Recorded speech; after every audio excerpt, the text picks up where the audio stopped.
So we already have our Fuse character in Photoshop. So now let us work around with the character's expression. So to do that, what we can do is select out the layer right here and then click on 3D. So once you click on 3D, you can see that top skeleton is there. Once you click on that, on the properties, you have access to these options. Like there's poses, there's face, and there's body. So I'm just going to go on to face right here to work around with facial expression. So to work around with facial expression, you can see that there are different options. So you can click on grossed out, you can click on embarrassed, you can click on an innocent smirk right over here.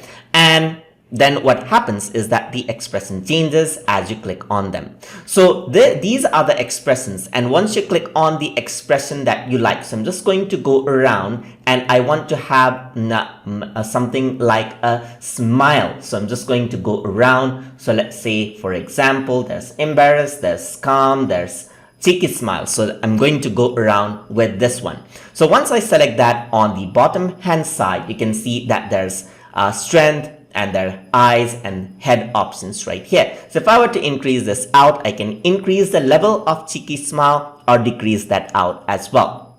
So just like that, I can control the eyes and head as well. So I can control the x-axis of the eyes. So x-axis of the eyes. So if I were to do something like 50% right over here. So if I were to do 50% on this section, what happens is that the eyes is applied and the character looks that side. I can go back over here on the bottom, work around with the eyes on the y-axis as well. So I can say something like 50 and it goes up. So I'm just going to leave that out into 0 and 0%.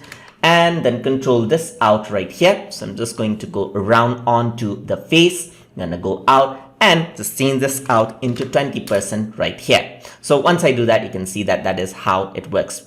So another one over here is head. So you can see that head is right here. And if I were to do something like 20, the head turns 20%, just like that, and press enter. I can go around, work around with y-axis as well. So 10, the character looks up. And there's the z-axis, so minus 20, the head tilts, the character tilts the head, just like that, as you can see over there. So once we see that the character changes out the expression just like that. So that is how you can work around with the expression of the character inside of Photoshop for Fuse characters that we import. So hope you guys learned something as always. And as always, please like, comment, share, and subscribe.